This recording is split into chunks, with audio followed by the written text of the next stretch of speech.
Hi everyone, welcome to the next instalment of the Cabinet of Dr. Caligari opera video blog thing. In today's little episode, I have a conversation with Hew, one of our tenors who's taken the role of Cesare, and we discuss the challenges of doing new opera, of doing taking on a role like this. You get to hear him sing a little bit of the Act 1 finale, a scene that he recorded with Rhodri Clarke playing the piano, both recorded in isolation, and thanks to the wonders of technology, we're able to produce a recording, and I thank you very much for doing that. So enjoy this conversation, and I think we find out some interesting things about the process. Hi, Hew. Thanks for jumping on Skype today to have this conversation in isolation about this opera that you're going to be involved with for us. Just so that we're all sort of we can all get to know you. Tell us a little bit about your background and your training, and sort of how you came to opera. I don't know where to start now you've asked the question.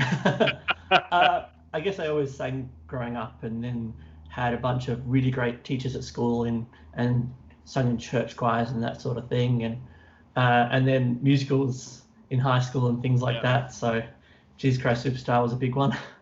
And then I think when I got to year 12, did it at a different school, and I went. So the teacher there was Robert Dorr, who is a very famous oratorio singer. Yeah, great singer. And so I went along to my first lesson, and I had this folder of mostly music theatre stuff, pop stuff, and that sort of stuff. And he just kind of looked through all my empty chairs and empty tables and stuff, and he takes the folder and he says, "Well, we can't do stuff like that all the time," and he puts it aside. I don't think we ever went back to it. Yeah. Then started working as a young artist with the State Opera of South Australia. So I've been a chorus member with them before as well. And that was a good few years of doing some shows there and getting some experience doing some really good roles, not really on the main stage, but did all their sort of studio shows and lots of new work there. And I was also involved in Cloud Street, which was sort of one of the biggest things I've done. Which is new show and quite intense working conditions and things like that. So and we met on a really interesting project. The opera about William Buckley, the convict, which was performed down in Rosebud on the peninsula here in Victoria, and that was a really interesting project to be involved in. And any new opera, has its challenges, and we'll come to that a little bit sort of later. But it was, for me, it was great to meet you, and I've been able, and to hear your voice and to, see your work ethic and your, your musicality and all those sorts of things. Oh, likewise. So. And so, because that was a big piece, and I always take my hat off to any composer who can write, a 75-minute, 80-minute opera. Yeah. As I'm now writing this, and you go, really, that is a huge thing to take on. And for Anthony to be doing it the way he is, Anthony Ransom, who wrote the opera Buckley, it's a huge effort. And then to put together a cast and a production and an orchestra and all these sorts of things. So hats off to the guy, amazing. Well, it's difficult enough putting on a recital. I mean, totally. Two people, a venue, how hard can it be? But it takes months, and to do it right, it's really tricky, and you always make a lot of mistakes. Yeah, and then sometimes you get to the day and only 20 people turn up, and you go, well, what have I done wrong? Yeah. So and Anthony sold out both performances in Rosebud. Amazing. So, and then since then, we've worked together on shows and concerts and stuff with Emotion Works, the Cut Opera company here in Melbourne, who integrate other genres into the opera, which is always an interesting project to be involved in. I've done a few of those. And now we're working together for GBD Productions on Don Pasquale, which is so much fun. We're just all itching to get back into rehearsal and back into working with Jamie and Helen, who are both also involved in Caligari in big ways. So that's it's been really great to have that sort of time working with you and to get to know your voice, so that when it came time, like we're going to listen to a little bit of the opera in just a second. A bit of you were very kind to do it like a demo recording of part of the Act One finale during the questioning scene, and with the fabulous Rhodri Clarke playing the piano in isolation. Yeah. Like, amazing. Like, technology has been wonderful in this time of quarantine and isolation. It would have been great to have you guys both in the same, room together. We'll get there. We'll get there. Yeah. The next demos will be in person, I promise. Yeah. But getting to know your voice through those projects, I think, has really helped me get to know, like, your unique skills and how you, and to be able to write for your voice. Like, you've now heard that bit and sung that bit, and you say, and the movie. Just what are some of your thoughts about sort of the project and about what you know about it so far?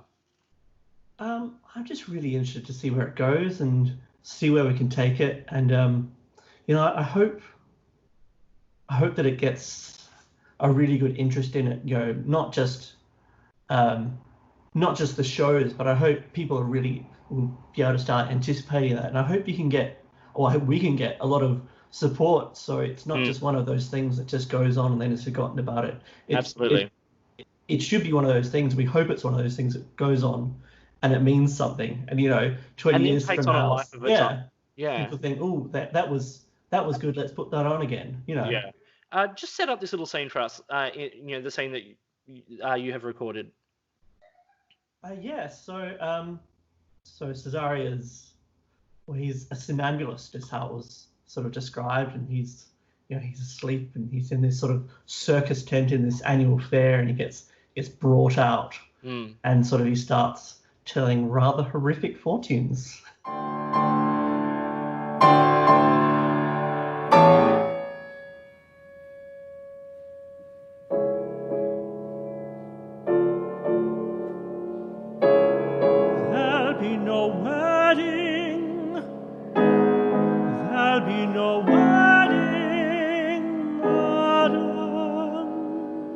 But you will cling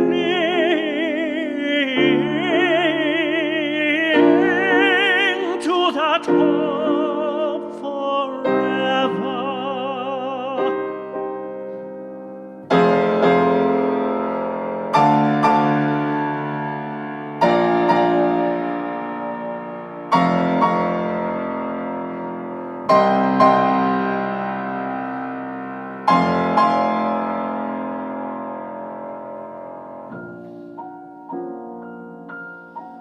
As the years pass and your charms fade so totally that even you will notice, hope will give way to despair.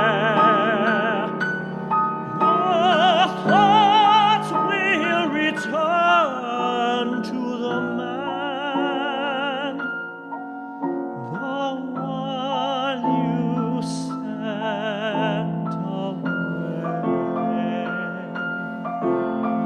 and long since claimed the grave, and your one remaining hope will be that he waits for you.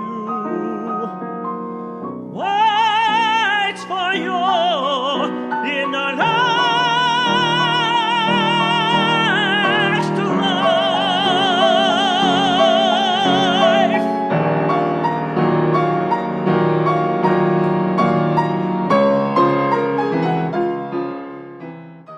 So that was the aria from the Act One finale, and I think you sing that so beautifully with such a great intensity and a clarity in the color of the words, which is so important to me as a composer, and so important for the storytelling, which I think is a big issue when you're creating any musical work, but like in an opera where it's not just about pretty music, it's not even just about drama, but that storytelling has to be front and center. You've done a lot of new opera. You've done a lot of standard repertoire opera. Do you find that there are unique challenges to writing a new opera, and both not just challenges, but also do you think that there are like unique gifts that project gives you as a performer that, you know, we mentioned before, you can do Don Giovanni after Don Giovanni, and that gives you its own challenge. Yeah. You know, to compete with hundreds of years of performances and thousands of recordings and the best singers in the world doing it. And here we are creating something. The first time the audience hears it, it's you. Yeah. Like the first time 99% of people who would have heard that aria that we just played, that is the first time they would have heard that, and it's you. And even the people who have heard it before, it's still you. Yeah. So like there is, you know, so what do you think of the other unique sort of challenges and obstacles and rewards with new opera? I think that what springs to mind for me first is more the rewards of, it's not you have input in a way that you maybe don't in other works, and it's not like I'm trying to rewrite someone else's work. Of course. But you know, when you do your best to sing something, and a good composer will hear that and go, "Oh, that's not quite working. Is it this? Oh, actually, we should just be here." Or who knows? Let's change the whole key. Yeah. And I find it really fascinating to be part of that experience. And I think often when you're with a new work, you get a longer rehearsal period, and everyone's creating the ideas. Then it's not someone bringing their preconceived ideas from a previous, decades it could be of doing this work. Yeah. It's everyone creating that work then and working then, and not just saying, oh, it's just like this. Like, because I've done a lot of new opera as a singer, as a conductor, and you are in creating as opposed to recreating someone else's performance of the exactly role. Yeah. You so much of you becomes is in the role. I think you're right when you say that new opera, the rewards far outweigh the challenges. Yes, there are huge challenges, like learning a new score without having recordings to go back and listen to, or being able to go to a coach who's familiar with the music. Like you take this score of Caligari to a coach and they're like, well, I've never seen this before in my life.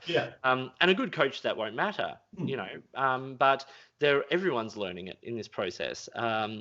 And so there are huge challenges and huge difficulties that go along with creating a work. But I think, I'm really looking forward to taking on these challenges and working with yourself and Helen and Jamie and all the entire cast in creating such a unique project. And so I'm really glad to have you on board, and your enthusiasm is awesome, and the way you sang that aria is just absolutely stunning. So well, the way you wrote it, was, I don't want to say it was easy to sing, it was quite challenging to sing, but it was easy to perform, maybe. It has challenges, of course. And like, I'm not gonna write something that's so simple that I like to challenge the performers, but also I think as a composer, trying to create something that is dramatically and musically interwoven. There are going to need to be moments that aren't beautifully melodic or simple harmony, or there needs to be dissonance, and but then that needs to resolve into beautiful consonance so that dissonance makes sense, and then you need chromaticism, but you need melody, and all those moments. And there are moments of all of that in your aria that you just heard, and so I think that it's my goal is to present all of that, but then to give the singers something that they actually want to sing and that they enjoy singing. So, and that the audiences will want to enjoy. And, this story, like, the movie, this story is going to capture audiences. Like, it's a phenomenal story. And the way Jamie's creating this libretto is both dramatic and moving, but also so funny at times. I was really interested in the scene from my arias, as sort of a scene extrapolating and building from what's in the movie. So I'm really interested to see more of it, and absolutely kind of what he's built from the movie.